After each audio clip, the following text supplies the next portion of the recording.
In this video, we're going to cover 6 different marketing trends which you should be thinking about if you're in SaaS this year. And if you want to trust me, my name is Jules Davis. I've been helping SaaS companies for the last 5 years directly implement some of these trends and generate millions of worth of pipeline. And the other trends, I see them directly happen under my own eyes. And also in this video, I'll be using real life examples of actual SaaS companies that have made the change to their marketing to basically use these trends and basically ride the wave of how marketing is changing this year and beyond. So let's dive into each one little by little. So the first SaaS marketing trend which we're going to talk about is going to be the fact that today SaaS companies need to be acting as media companies and not standalone SaaS companies. So why is this? Well, very simply, in the marketplace today, the companies that own the attention of the audience are the ones that are going to win because they're going to control the narrative and they're going to basically soak up all the attention, especially in a world where it's no longer possible to have a moat because of feature complexity or the number of features you have, because AI and just the way the market has shifted is much simpler basically to replicate all the features. And that is no longer a moat which is very sustainable. The real moat, and that's the scarcest attention which is out there, is going to be the attention of your ICP and owning basically all that attention. So a few SaaS companies that are doing this extremely well today, who are basically turning the media and the content production side of their business into like a real foundational part of what they do. I would say, for example, Webflow would be a great example. They have, for example, on YouTube, they have their channel. They also have the Webflow University. They've got courses for designers, for developers.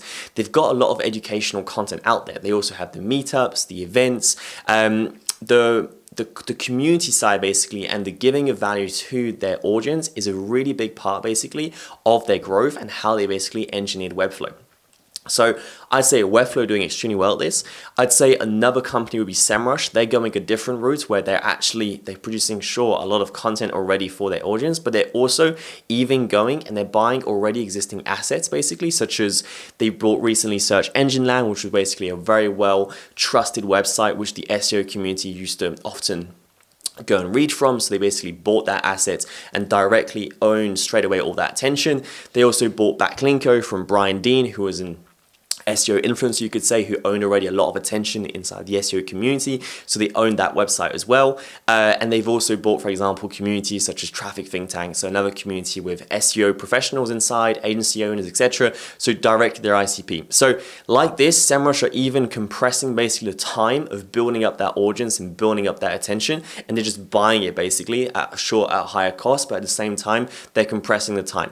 But like, this comes into another, this thought principle here of trying to own as much attention as possible in the marketplace. But you've also got companies other like, for example, ClickUp. They've got their funny Instagram videos in their account. That's an extra way basically just owning, once again, more attention and being close basically with the audience. So I would say the content production side is extremely important today, and I would like to add just one extra way, which I think is one of my favorite ways of just basically becoming a media company, and it's what, for example, Webflow have done, but also you could say Ahrefs, and it's the concept of basically give away for free what others are paying for. So the idea being is that in the marketplace, there's always going to be someone who's trying to sell information, whether that be through a digital course, through coaching, etc. There's always someone in the marketplace who's trying to sell information, okay?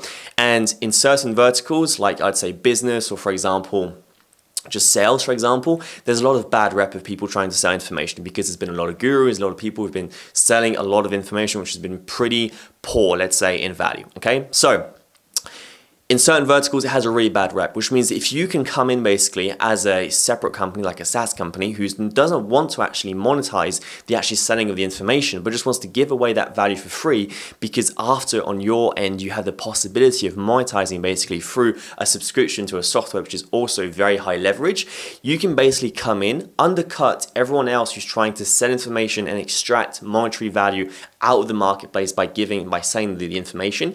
You can basically undercut them. You can say, hey, I'm giving this away for free, and even better, you can make it even more valuable than everyone else's paid stuff and just give it away for free. Because what's going to happen is that you're going to build so much goodwill basically in the marketplace that is going to come back to you tenfold, and after you can still monetize because you had the SaaS subscription in the background. So a company, for example, done this, I would say, is Ahrefs. For example, Ahrefs have their YouTube community, which already has a lot of great information just on the YouTube YouTube side, but they also have courses which are much more in depth, which are hours long.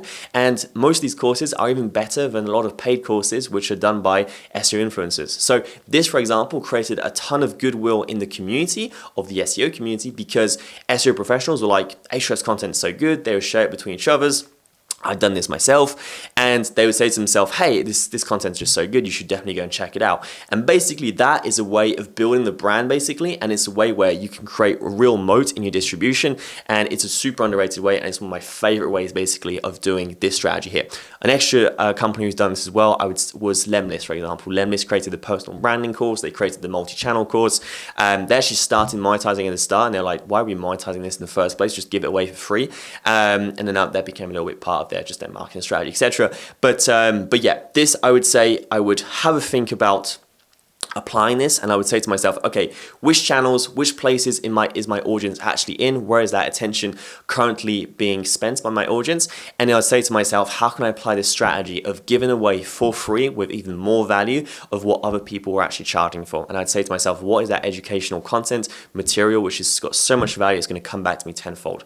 So that's how I'd be thinking about this today. And if even better, if you have the resources, having a look at buying basically assets which already own your attention, your ICP, because you're just going to basically shortcut that phase of building that attention. It's just gonna compress that time basically. So this here's the first one, and super important trend to be following this year going forwards. So the second trend which we're going to talk about is going to be the concept of human-led content, okay?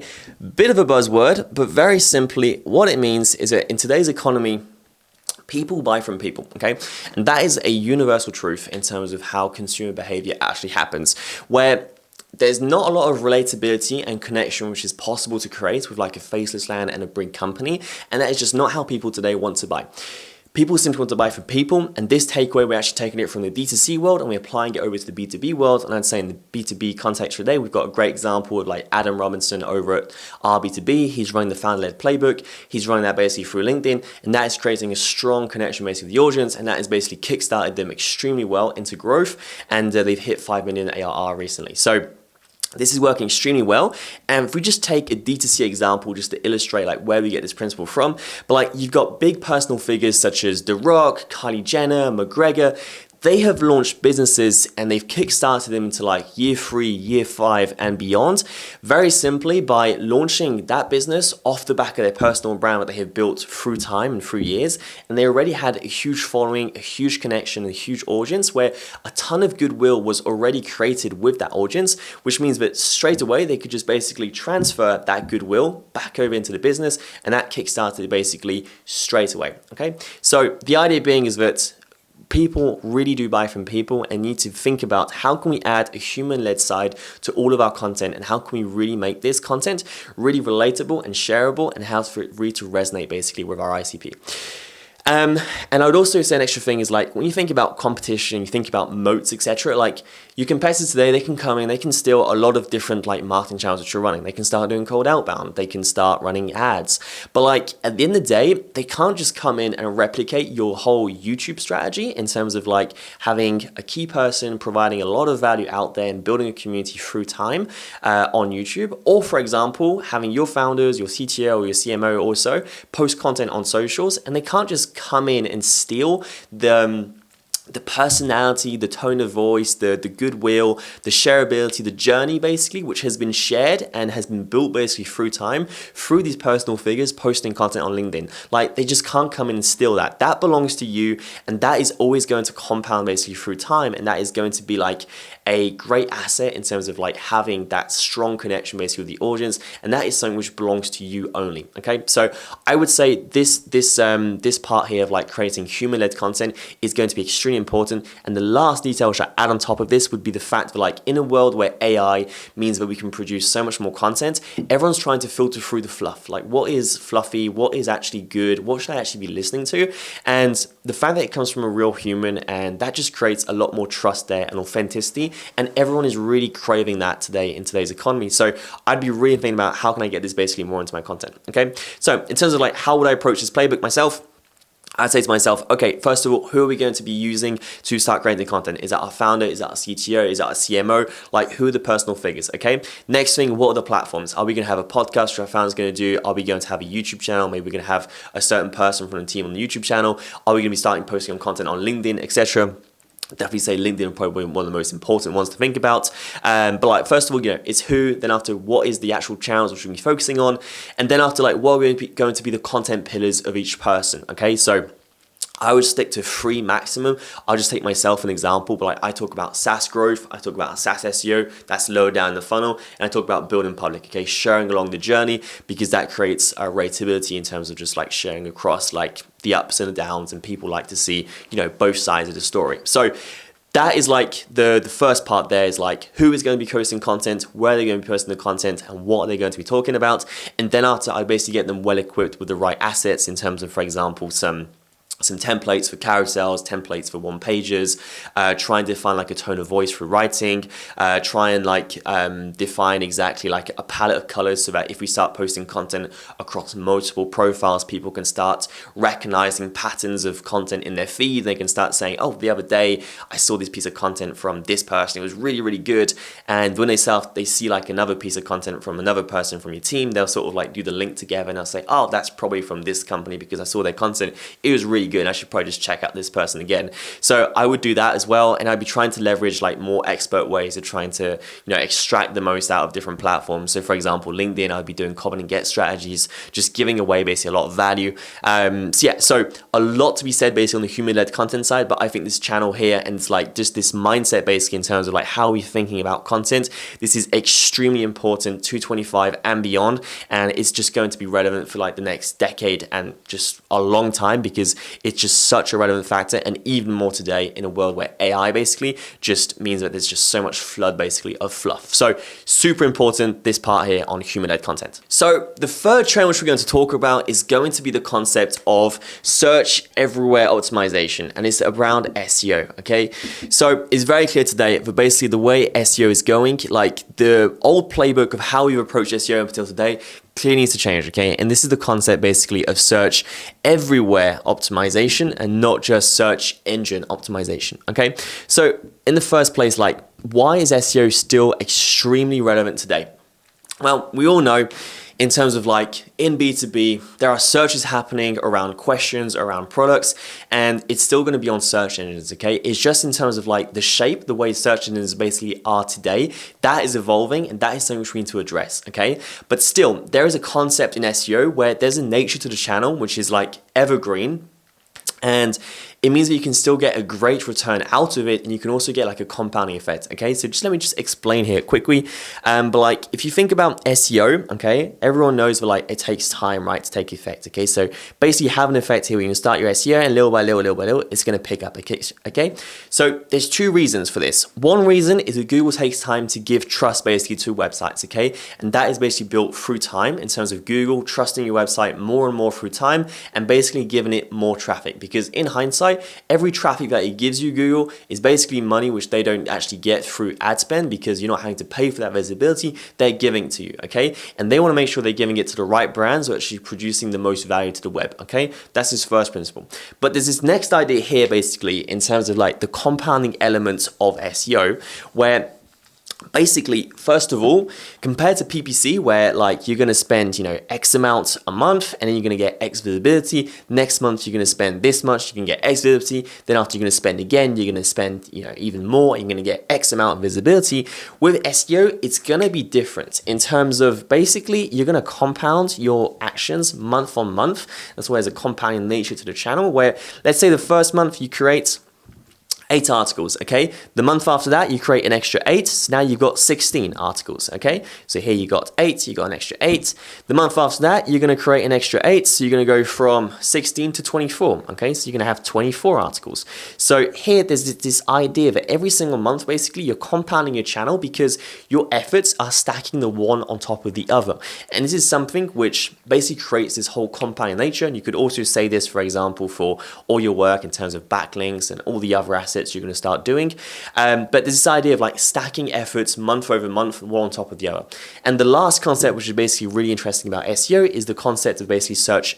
It's evergreen in nature, okay? Which means like every other channel in marketing often has a lifespan to content. So for example, yesterday you're doing LinkedIn founder-led marketing. Well, every single LinkedIn post has a certain lifetime value. It starts producing for a day, 2 days, 3 days, and after the impressions start to drop off, okay?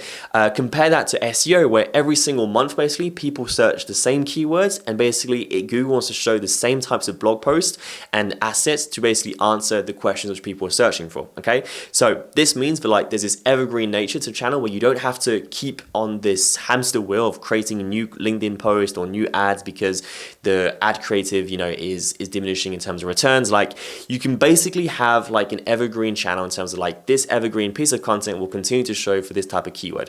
And when it drops in performance, all you have to do is you come back to the blog post, you refresh it, maybe you add more visuals, you know, you increase the depth, maybe you build more backlinks, but like you're not scratching the page and starting from scratch, okay? So that's a really interesting concept in marketing where like, or just in business in general, where you want to find as much compounding nature to whatever actions you're doing, where you can really just stack basically your efforts one on top of the other. So this is why like this part here of SEO is still really, really important. And we're still getting great returns for our clients today. We're still like 2xing to 3xing their organic visibility. So it's still definitely very possible, but you have to really change your approach now in terms of like how the channel is evolving, okay? So there's a few concepts here. We're gonna talk about the old way of doing SEO, the new way of doing SEO, and also like where is SEO going to go even further in the future, okay, with like LMM search, etc. So let's just talk about the old way, okay? So the old, we're going to put it here on the side, and we're going to do basically the new way over here on the right, okay? So the right is what we got today. The old is what we had before. So what we had before, it was quite similar. It was quite simple, right? We had, at the top, you had your paid results. Let's say you had 2 paid results, okay? That was your paid. That is the visibility in Google, PPC. And then down here, you've got your organic, okay? And before, it used to be very simple. Like you used to have your 10 blue links, okay? Just like that. And basically, you know, you got your 10 blue links. And if you rank yourself somewhere in 10 blue links, there's so much spot and like opportunity to get a placement, but like there's a very good chance you're gonna get a good visibility from SEO because the competition here relatively isn't too bad, okay? Compared to the new way, where what's happening today in SEO, well, this is much more fragmented, okay? What have we got? Well, first of all, we've got, once again, obviously the paid because, you know, Google needs to get their part of the pie. So you got the paid. Then after, you've got the AI overview, okay, so that's Google just taking content. So sure, you got these 3 boxes here, which is also driving clicks, but okay, you got the AI overview. I'm just going to do this a little bit smaller here. So you got the AI overview. Now next, what you got? Well, you got a whole bunch of different assets. You've got Reddit now, which is ranking. Okay, so you got Reddit. This is going to be Reddit.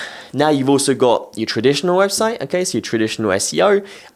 You've also got now YouTube, okay, so I'm losing space here, but like you've got your YouTube carousel. Inside D2C, you also see Google putting through TikToks, etc. And the idea being here basically is that this SERP here is much more fragmented. Sure, you can still get your traditional SEO result to rank, but the problem is that the spots and the visibility has been reduced in terms of like, at the end of the day, there's not as many spots as there used to be, which means your approach in terms of how you're thinking about the SEO needs to change because you need to get yourself featured up here inside the AI overviews. Ideally get your website inside the traditional SEO approach here. The thing is the competition like through time of SEO has increased and the barrier to entry is just much more high, which means it makes it more difficult to get yourself positioned here in the first place, which means anyway, that landscape and like that visibility here has been reduced, which means you also need to be thinking about yourself, okay, how can we get ourselves inside the Reddit thread? How can we get ourselves also inside the video carousel, okay? And this is why we're moving into this concept here of search everywhere optimization, where there's this idea of like, you need to be thinking about more SERP touch points on the SERP of Google to get a better ROI. But there's an interesting fact here, is that in hindsight, some of these other parts are actually much easier than traditional SEO as well to get yourself featured in. So for example, the YouTube long format carousel, like the SEO part on that is much easier compared to the SEO part just on like traditional SEO. Getting yourself featured inside a Reddit thread, okay, very nerdy stuff, but in hindsight, like gaming a Reddit thread is much easier than gaming Google in terms of getting yourself ranked on organic, okay? So it means that like here, there can actually be a faster time to results, but this should definitely basically basically a key part basically of our SEO strategy, okay? And now the next thing which this actually ties into is that if LMMs, for example, are going to gain more market share and more visibility and send more traffic to users because that's just how users are searching, well, there's a very strong correlation between how much of your website is basically present across organic, the organic SERP, and how many touch points you own and you're controlling. Because basically the way these new search engines work is that if they don't have the data inside their own AI trained data, they go out basically and they go and get the information on the individual parts of your question that you ask them, and they go and retrieve that information from the SERP, okay? And if you control more points here and you're more often featured inside these different spots, whether that be the AI overview, the traditional SEO websites, the Reddit thread, maybe the YouTube carousel, maybe on J2 Capterra, maybe there's also like a LinkedIn Pulse ranking, etc. But like here, there's going to be more search touch points, which basically the AI is going to go and get and say to himself, okay, this brand here is mentioned a bunch of times and it's very clear that like they solve this need here pretty well, okay? So the idea being is that what you're doing, you're basically killing two birds with one single stone by basically getting yourself a better ROI in the new landscape of how SEO is working with this hybrid of approach of like SEO, traditional, Reddit, YouTube, etc. And at the same time, you're future-proofing yourself basically for what is going to come basically with search, basically with LMMs retrieving basically data from the SERP directly to then surface those answers to users, okay?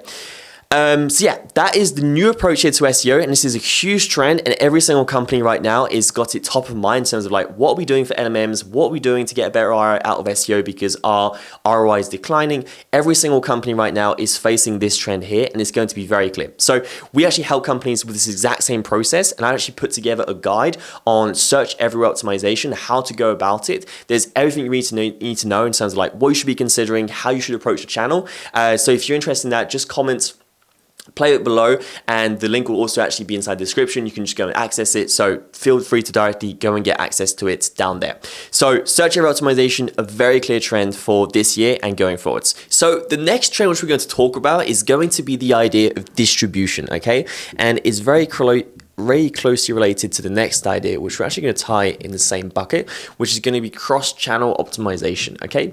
So first of all, let's talk about basically the idea of distribution, okay? So distribution, it's the concept that we're going to see teams getting a lot more output from the same inputs because they're going to be focusing on redistributing and repurposing content from one platform into different formats for other, which means they're going to get more outputs from the same inputs basically. And this is what we're going to see a very clear shift, I think, in teams in terms of how they think about their content creation, because they're going to be thinking about leverage and just basically optimizing their content better. This is also a very clear way in terms of how teams, which are smaller in size, are going to beat bigger teams because they are being smarter about their content creation efforts. And it next ties into this next idea here of cross-channel, where we're going to see basically teams realizing the importance that actually our buyers are consuming content on multiple channels and they need multiple touch points before they actually get in contact.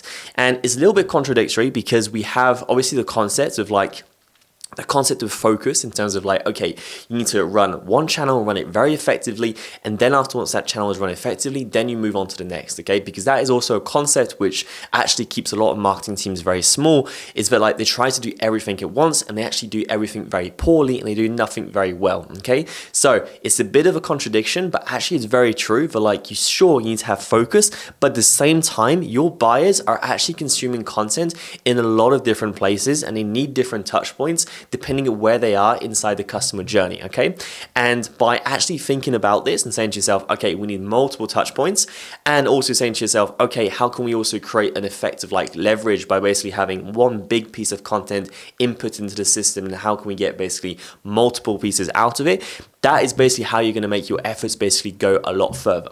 And the next reason why cross-channel is actually so important, it's actually because of a rule which actually Google found out about, which is like, they created it, they call it the 7-11-4 rule, okay? So I'm not sure if you've ever heard about this, but basically it means that people need to spend 7 hours of time with you, and after across 11 different touch points across 4 different platforms. And they have found basically for like their research that this is roughly how much time and touch points and just channels basically which someone needs to have before they actually make a purchase around a product. So this means that if you're singular in terms of like your focus in terms of channel, well, you're obviously losing a lot of the touch points here on this rule. There's obviously the rule of 7, okay? Like people have different ways of like, framing it, but like there is this rule here basically, which is very clear in terms of like how many touch points you actually need to have before someone buys, okay?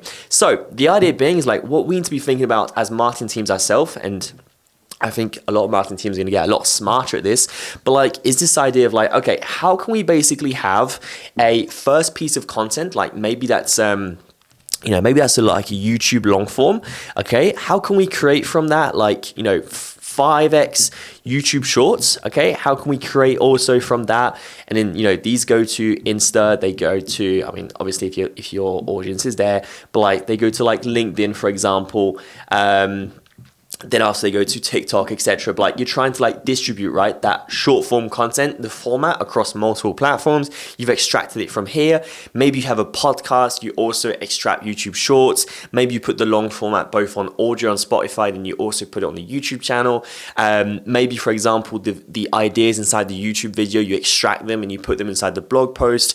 And then after inside the blog post, you also embed the YouTube video, or maybe vice versa. You create the YouTube video after you've created the blog post. So different ways of going about it, but there's this idea of like you start with a long form piece of content and then you extract the value and you basically make the lifetime value of your content go much further.